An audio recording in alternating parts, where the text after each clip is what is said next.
పోవడానికి ఈ నేరాలన్నీ చేయడానికి ప్రధాన కారణం ఆంధ్ర రాష్ట్రంలో మద్యం ఏరులై పారడం. ప్రతి గ్రామంలో కూడా మరి వీధికి 5-6 చొప్పున ఈ బెల్ట్ షాపులు నెలకొని ఉండడం. అక్కడ గుడి లేదు, బడి లేదు, అక్కడ చిన్నారులు ఉన్నారని లేదు, భక్తులు వెళ్తున్నారని లేదు. ఇష్టం వచ్చినట్లు ఈ బెల్ట్ షాపులు నెలకొని, అది కూడా ఈ కూటమి ప్రభుత్వానికి సంబంధించిన నాయకులే చేయడం. గాంజా అసలు ఎంతగా తరలి వెళ్తుందంటే ఈ ఆంధ్ర రాష్ట్రంలో గాంజానా, ఒరిస్సా గాంజానా అనేది కూడా పట్టించుకొని పరిస్థితుల్లో ఈ ఆంధ్ర రాష్ట్రం ఉంది. ఎక్కడా కూడా కంట్రోల్ చేసే పరిస్థితి లేదు.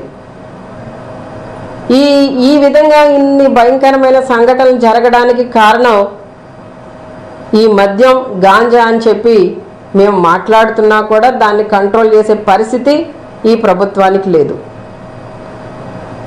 చంద్రబాబు నాయుడు గారు ముఖ్యమంత్రిగా బాధ్యతలు స్వీకరించిన తర్వాత అఘాయిత్యాలు చేసిన ఆడపిల్ల వైపు ఎవరైనా చూస్తే వాళ్ళని నిలదీస్తాం, అదే ఆఖరి రోజు వాళ్ళకి అని చెప్పారు.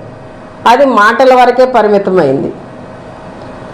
పవన్ కళ్యాణ్ గారు ఉప ముఖ్యమంత్రి వర్యులు తాట తీస్తామన్నారు.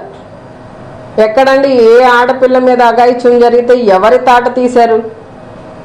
ఎవరి తాట తీయలేదు సరికదా. ఈ రోజున అఘాయిత్యాలు చేస్తున్న ఎవరైతే ఉన్నారో వీళ్ళు నిందితులు, వాళ్ళని సపోర్ట్ చేస్తుంది ఈ రోజున ఈ ప్రభుత్వం. వాళ్ళ మీద ఎఫ్ఐఆర్ ఫైల్ అనివ్వరు.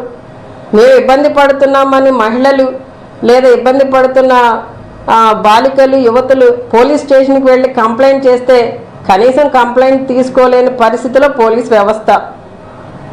ఈ పోలీస్ వ్యవస్థను ఎలా వాడుతున్నారు అంటే ఎంతసేపు కూడా వైసీపీ నాయకుల మీద, వాళ్ళ సోషల్ మీడియా కార్యకర్తల మీద వాళ్ళని ఏం చేస్తున్నారు, ఏం పోస్టులు పెడుతున్నారు, వాళ్ళని తీసుకొచ్చి పోలీస్ స్టేషన్లో కూర్చోబెట్టండి, వాళ్ళని ఇబ్బంది పెట్టండి, వాళ్ళని తిప్పండి, వాళ్ళని జైలుకి పంపండి, వాళ్ళ మీద లేనిపోని కేసులు పెట్టండి. దీనికి ఈ పోలీస్ వ్యవస్థని ఈ ప్రభుత్వం వాడుతుంది.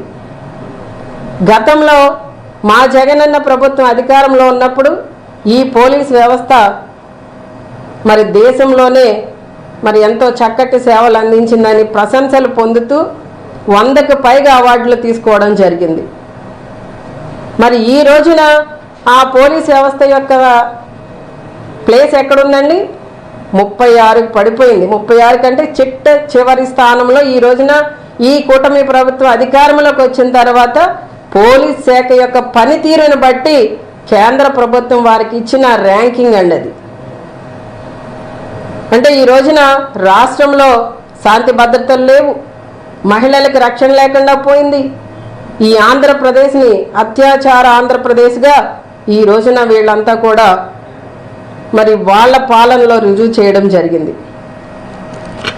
ఎంతసేపు కూడా హోం మంత్రి అనిత గారు జగనన్న జపం తప్ప ఇంకో పని లేదు ఆవిడకి. ఈ రోజున ఇంతమంది మహిళలు ఇబ్బంది పడుతున్నారు, ఇంతమంది చిన్నారులు ఇబ్బంది పడుతున్నారు, ఇంతమంది యువతులు ఇబ్బంది పడుతున్నారు. వారికి రక్షణ కల్పించవలసిన బాధ్యత మనకు ఉందన్న ఇది లేకుండా